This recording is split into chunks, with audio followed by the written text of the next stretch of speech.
Welcome to CoatingsCast, the ultimate podcast dedicated to the science, art, and innovation of roof coatings. It's time to roll up our sleeves, put on our lab coats, and dive headfirst into the world of liquid protection that keeps your roofs in prime condition. The future of roofing is here and it's liquid, so don't miss out. This is CoatingsCast, where every drop counts in the world of roof protection. Hello and welcome to this episode of CoatingsCast. My name is Karen Edwards, and I am thrilled to welcome Brady Kolden from Polyglass for this episode. We are going to hear thoughts from a 30-year coatings veteran. Brady, welcome to the show. Thanks so much for having me. I really appreciate the opportunity to chat with you and your audience. Yeah, tell us just a little bit about yourself and your industry history. So I started in this industry back in 1995. It was like my first real job. Actually goes back a little further than that as I think about it. But I started in the house paint and commercial coatings side of the business and worked for a couple different companies. From there, I went to work for a company called United Coatings, which is still around and held by GAF. I spent nearly 20 years with them working on products that range from our roof coatings to our concrete stains, wall systems. I traveled almost every state in the U.S., Canada, made it as far away as Guam to do project inspections and help with the contractor mainly. I've always had a contractor focus. I believe it's important to have hands-on with your contractor. 2014, a gentleman by the name of Todd Homa gave me the opportunity to come over to Polyglass and help them build something new. Our coatings line was just kind of getting rolling at that time. And I accepted the challenge, and I enjoyed my time here. It's been a great company to work for. And when did you join the Polyglass team? 2014. So Okay. I'm going on 10 years with them. This is my 10th year. A third of those 30 years with Polyglass. Congrats. Yeah. Thank you. So tell us a little bit about Polyglass. So Polyglass was founded originally in Italy. In 1992, they opened their first plant in the U.S. in Fernley, Nevada, where they focused on modified rolls, our underlayments, such as MTS, which is a metal tile underlayment. In 2007, I'm sorry, they opened their first plant in Florida. And at that time, we were kind of in the coatings market, but we were private labeling from other companies. In 2008, they opened up, as part of that plant, they opened up a coating line, and we started making all of our stuff inside, as far as our white line and our black line, our acrylics and our asphalts. In 2008, our first full year production, we shipped a whole $350,000. So really, it was just our birth into this segment. Sure. Wow. Yeah. So I mean, this is, as we know, is a growing segment of the roofing market, and I know that there's everybody kind of wants to get on board, right? And there are some challenges and that are unique to liquid applied roofing, commercial roofing, and there's a lot of different materials and systems, and this is just another system. But there are some unique challenges. Let's talk a little bit about those and why they can be challenging. So I've always viewed our systems, our fluid applied systems, as a very important hands-on product. It's a technical installation. We don't supply a finished good. And when I say finished goods, it's not a roll of modified asphalt. It's not a roll of TPO or PVC. We supply buckets to build that membrane on the roof.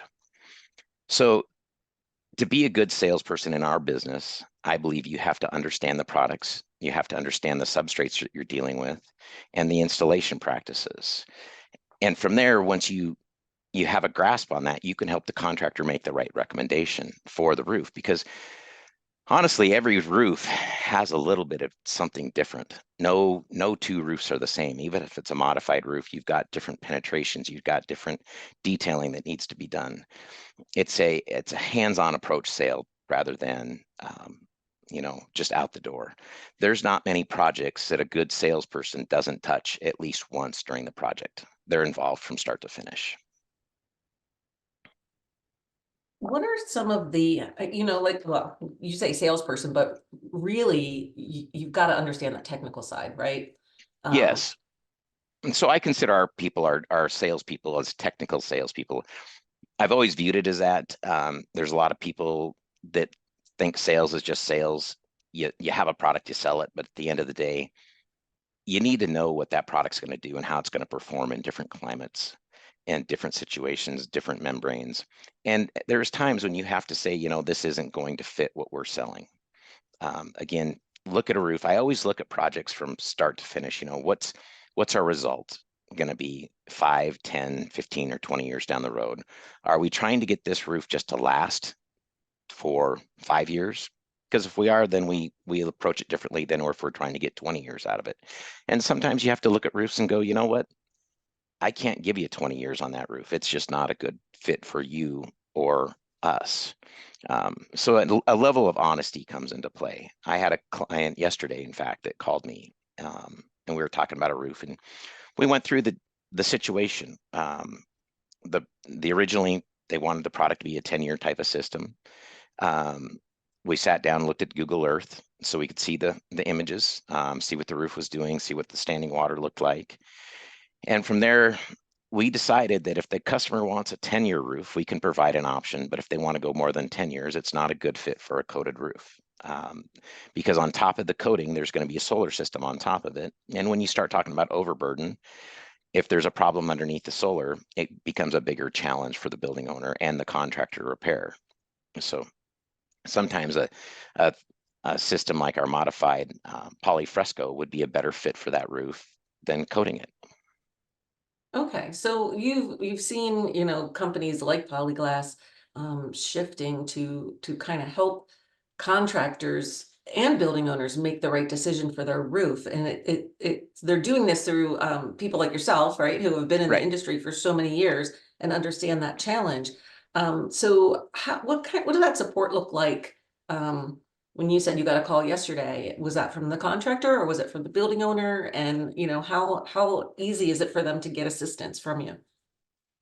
My contractors that I work with directly, this was from the contractor. The people I work with myself are typically national accounts.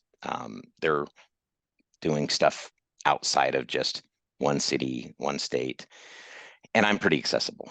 I get a lot of guys that will call me 7 days a week because our roofing crews don't stop because it's Saturday and Sunday. Right. So for me, my goal is always to respond to emails the same day. And if I get a call from a contractor, because I know the numbers, right? If it's important, they don't call me on Saturday or Sunday. And so I respond. And a Mhm. lot of our people are like that. We have some key people in different areas of the US that if somebody calls them on a weekend, they're going to answer the phone just because they know at the end of the day, we don't want a bad installation either. Polyglass wants quality roofs out there because quality roofs create other opportunities with other contractors. So I feel like our company, with the people that I have that work with me, we're very accessible and we want to help make sure things are done right. Question on my behalf is what kind of training do you offer to contractors who are wanting to get more into this type of roof system installation? What does that support look like? We do what we call poly schools, and the poly schools are focused on all of our products. And it's typically a day and a half. The first day covers everything but coatings. The second day rolls into coatings. So on top of that, we also do just training with contractors. I'll bring technical people in, even though I'm a tech guy, I'm not really a tech guy, if that makes sense. We've got guys that do that day in and day out and work with the products and they're hands-on. I know how all the products function, but to do the proper detail around a pipe, it's probably not going to look as pretty as a guy that actually knows how to do it and does it every day. So we'll do specifically targeted, like if a contractor called me and said, hey, my office I've got 10 guys in the office and we want to do training for those people. Can you bring somebody in? We'd go in, we'd set up some decks so that we could do samples there. And we'd actually get brushes and some product and let them do some playing around with the product, see how it works, see how it applies, and spend the day with them. And then open the door for questions. And we do a really good job with our training and support. Excellent. Good to hear. Yeah. So 30 years is a long time in the industry. You've probably seen things come and go. And what kind of trends are you seeing out there? And I really struggled with that a little bit when I was thinking about this podcast because, well, there's a lot of positive trends going on in the industry. The one trend I see that honestly drives me crazy is we continue to make the same mistakes. When a new player comes in, there's a belief that coatings are a fix-all for everything. It's the miracle in the bucket syndrome. And the fact of the matter is if you're going to do a coating system, it's important to follow good roofing practices. There are certain substrates you just don't want to go over top of. And I always tell contractors, because I get the call all the time, hey, have you seen this new product? I can put it on a gravel roof. And my first comment is always, let's slow down and think about the process. Yes, I know it sounds good. And yes, I know there's a lot of gravel built up roofs out there, but is this really the best opportunity? Is this really what you want to do? Because it may not work. And I've seen a few that have worked in that situation, but for the most part, I've seen stuff come up in sheets, and then you've got upset building owners, and it gives a black eye to our industry. It makes people think, well, you're not really a system, you're just painting my roof. And that's not what we want to do. We want to create systems, and we want to create systems that are going to last long-term for our customers and create less headaches for our contractors. Because the last thing a contractor wants is to be called back out to look at a roof and fix something.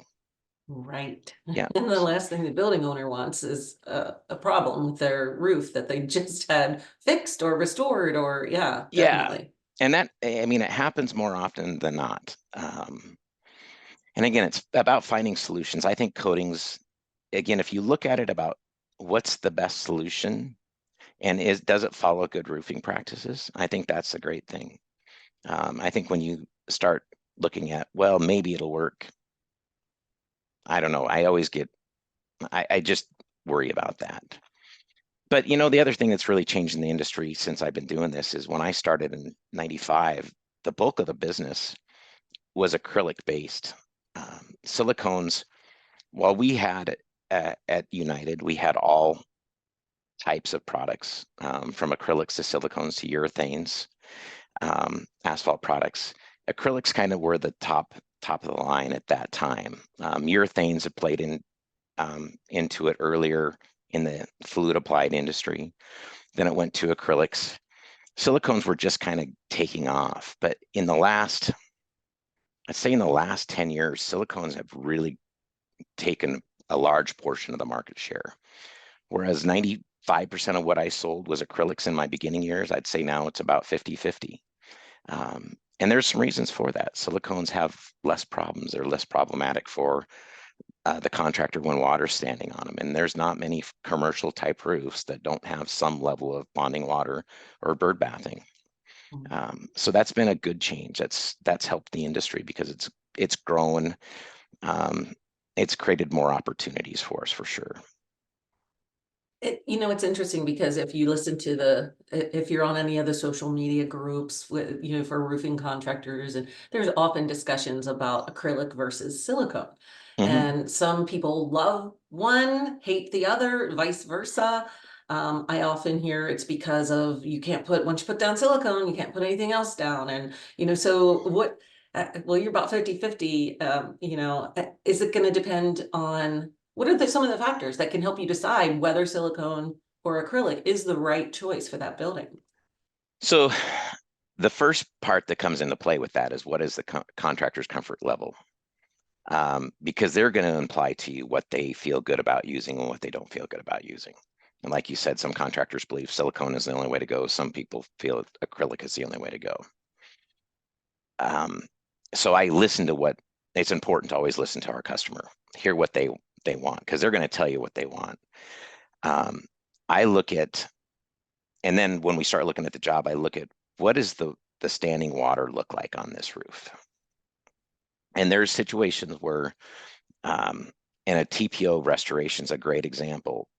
You have lots of little bird baths on that roof. It's just the nature of the product. So when I look at that and see that level of water, if let's say that 35–40% of the roof holds some level of water, I automatically lean towards a silicone product just because I know from past experience that if they just go up and coat that roof that without any fabric reinforcement, you're probably going to have some delamination in those bird baths. So the first thing I always look at when I look at the roof is the water. And then from there, you start looking at what is the contractor's equipment look like? Does he have the ability to spray silicone? Do they only have the ability to spray acrylic? Because that plays into what product they can even get on the roof. Or maybe we start looking at, do we recommend this is a rolled application versus a sprayed application? Or what I like to call pump and dump, where they'll actually put the pump on the ground and put a ball valve on the end of the hose, and they just pump it up there, and they'll squeegee the stuff out to level it out. Silicones offer the advantage of they can be a one coat application, where acrylics are always going to be a single layer or multi-layer. I'm sorry. The other thing that plays into it is weather. Silicones have a much larger window for installation than acrylics do. If you don't have 50 degrees and rising with acrylics, I really avoid that situation, and I prefer not to get much below 65, because it's not whether it dries, it's when it's going to dry, and whether or not water sits on it, because a lot of times in those cooler temperatures, you get night moisture that'll sit on top of the acrylics, and that causes problems. Whereas silicone, I've been on jobs, and this goes back to good roofing practices. What I'm going to give you as an example wasn't really a great roofing practice, but the contractor was doing it. He sprayed right up until it rains. And as long as the deck is dry, you're okay. But when that water sits on top of the silicone, it dimples it a little bit, but it doesn't damage it. And silicone is a moisture cured product, so it needs moisture in the air. You just don't want gallons of moisture in the air. Mm-hmm. So again, first thing I do is look at the contractor, look at what he likes to use, and look at what his abilities are. And those things are what leads my first key thoughts on what we should do with that roof, if that makes any sense. Sure. Yeah, absolutely. I wanted to talk a little bit about coatings versus liquid applied systems. We've a lot of different names, I feel. Right. So what are the differences, or are we just using a word interchangeably? I think it really is a word that's interchangeable. I think when we talk about that stuff is, and coatings are coatings, right? The first thing that everybody thinks about is you're painting my roof. Well, not really. But with that being said, there are situations where we'll just do a coated roof. And a coated roof is typically, we're just looking for UV protection. It's a newer roof. We want to put, and a good way, and this is kind of in a term that I've heard for the last 20 years, we're putting sunscreen on. It's no different than when you and I put sunscreen on our bodies. It's a sunscreen to reduce early or premature wear on the roof surface.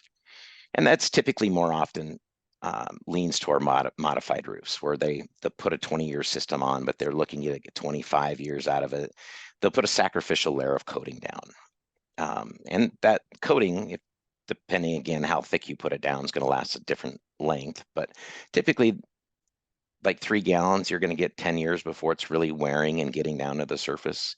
And that's going to be climate dependent. Arizona is probably a little harsher than Washington State is. But Washington State, you're going to see more water than you're going to see sun. So that plays into it.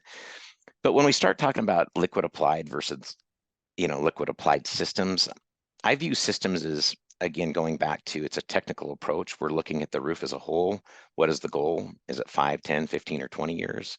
And what type of system can we build with the components that we can supply to make that roof last the life that we're telling the building owner it will? But at the end of the day, we can build the best system out there, but if it doesn't fall back onto the building owner to maintain it, it's like your car. I tell people, if you don't change the oil in your car, how long is it going to last? So systems as a whole, I believe in them. I think they work well, but it's not simply just applying a coating. You're not just painting the roof. You're building something that fits the building that we're working on, or the project we're working on.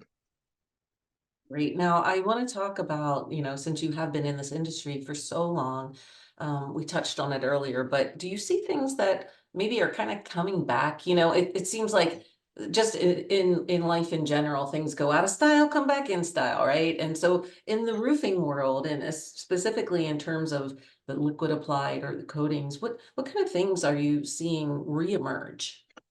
The biggest reemergence I've seen in the last probably 24 months is the use of polyurethane spray foam as a system. And that's a system that goes over existing roofs typically. There are ways to do it over new as well, new systems. But with the energy conservations that we're faced with, and everybody wants to lower their bills and create a safer environment. I had a couple projects last year where building owners absolutely wanted to cool the inside of the building down for workers. The use of polyurethane foam is coming back. And part of that is probably because as systems have grown in expense, polyurethane foam has got more expensive, but it's become more competitive also. And when these building owners start looking at ways to insulate their building, it's hard for them to do it from the inside on an existing roof. So the most effective way to do that is from the outside. And we'll put anywhere from I've had a couple projects go 4 inches last year of foam. So you're adding an extra R12-ish to R12 to R24, depending on how thick you put that Wow. foam down. So that really has been a growing market. And California is actually one of the states that has said if you re-roof a building, you have to add insulation to it and bring it up to a certain R value. So that's really helped that business grow. And it's a great system. Polyurethane spray foam is probably one of my favorite systems out there because if it's handled correctly, if it's really maintained, it will last the life of the building. Wow. It's great stuff. We have our product is called Polypuff. We do coat it with either Polybright 70 or our Polybright 90 silicone, one of the two. And oftentimes we'll granulate those roofs as well. And the reason we granulate them is a couple different things. The granules work as a sacrificial layer for UV protection, and it also lowers animal damage. You would be amazed how birds will get up on some of these roofs and peck the heck out of them. So it's been fun. Because I like polyurethane spray foam systems. I did a couple of really nice projects last year, one in Reno and one in Sacramento that were fantastic. And do you get to hear the feedback afterward? From those systems, like, wow, yeah, it's much more comfortable inside the building. Or is it kind of like, well, It's limited because yeah. typically if I get feedback, it's something bad. No. Yeah. So the feedback really is when you get another opportunity with the same client. Right. That's where the feedback is. It obviously is working because they want to do it again, and then they want to do it again. So that's where the feedback comes from is Sure. you provided a successful system and they're happy with it. So let's do another one. Okay, so what are some of the things in the industry that don't change because they work? Um, you know, the importance of good roofing practices, again, that just doesn't change. The core chemistries, the acrylics, the silicones, the urethanes, the spray foam, it's amazing to me how much is the same from nearly 30 years ago. The same key resins are used in our acrylics as are used today. Yeah, they get better over time. They tweak them and make them better, but they're still called the same exact thing as they were 30 years ago. So the industry it's funny how it doesn't change, but it does change. I mean, there's little tweaks and things, but it's really not, it's still the same old industry it was 30 years ago. The big difference now is it's just become, it's everybody wants to be involved in coatings. And that's been the driver. Really, that's been the greatest thing for the coating business. It's not great for competition because it creates more competition for all of us. However, it makes our pie bigger. Our pie went from, being this big to now it's as big as you want to make it. Right. Yeah, So, there's a lot of opportunity, and it's evidenced by the number of people getting into offering coatings, coatings. whether that's manufacturers, contractors, whatnot. It's nice though to be part of a company like Polyglass that has that proven track record of success since Yeah, it's been 1995. right. It's been a lot of fun. And Polyglass has grown a lot since I've been here. When I first started from where we're at now, I mean, we've started, not only do we have our plant in Florida, we have a standalone plant in Phoenix, expanding our plant in Fernley to take on some of our asphalt products. So it's been a great growth path from where we went at 350,000 our first year to being a multi-million-dollar coatings business with 2 plants, one that's dedicated and bringing on another one at some time in the next 1 to 2 years for black line products. I think it's great. It's a great growth path. Our ownership supports it all the way from Mapei down. So you can't really ask for much more, right? If people are Right. supporting you, that's what you need. Right, right. Yeah, And it wouldn't continue to grow if it was not doing the job that it was meant to do. right, exactly. So before we wrap up, I just, having been with your background and your experience, do you have any advice for contractors that are looking to get into coatings? It's really important to understand not every roof should be coated. I think that's probably one of the first things I would tell somebody. And I can tell you in the last 10 days, I've walked away from probably somewhere in the neighborhood of 300,000 feet of roofs. Wow. Now we're trying to get modified products on them, but just the situation, they're not good candidates. And I think it's important to be honest with your contractor, with your building owner, that not every roof should be coated. Understand that every roof is different, whether it's a modified roof or metal roof or TPO. There's always going to be slight things that you have to change in the spec. Don't be afraid to call me or one of our people for a spec for every job, because every job's got slight tweaks. Yeah, the basic spec is the same, but just be aware that it's okay to call and ask questions. I think it's really important to always ask questions. And again, follow good roofing practices. If they're we don't want to build a pond liner. We're not in we're not in the business of pond liners. If they're standing water, they're standing water. Let's address that. And then I think the most important thing is to find a partner that you can really work with, that you trust, that have sales people that are going to be there to support you, whether it's on the phone or on the job. Partner with somebody that's going to back you if things go bad. Partner with somebody that's going to be there to help you when you need help. I think that those are the keys. Those 4 pieces are the keys to success in this business as a contractor. And I'm talking to a guy right here. His name's Brady Kolden, who can give you that help and get you Absolutely. pointed in the right direction. Brady, this was a great conversation. I want to thank you so much for being here today. And I want to encourage all of you to visit coatingscoffeeshop.com. Polyglass has a full directory on there with their contact information, with information about their products, links with how to get a hold of them. So if you're thinking about it, now's the time. We're getting into full-blown roofing season here throughout the US, and don't wait, right? You'll get started and wonder why I didn't do this 5 years ago. Thanks, Brady. It was a pleasure to talk with you. Thanks for being here. Appreciate your time. I appreciate being here. It was great. The opportunity is very. I appreciate it a lot. Polyglass and it's important that we're out there. We want to be leaders in this industry. So thank you so much. Yes, thank you. And thank you all for listening. Be sure to follow us on social media. Listen to future episodes on your favorite podcast platform. We are out there, and we will see you next time. Bye-bye. See ya. Thanks. Thanks for joining us on this coating adventure. Stay tuned for more episodes, and in the meantime, be sure to follow us on all social media to stay up to date with all things roof coatings. Until next time, stay coated. For more information, go to coatingscoffeeshop.com.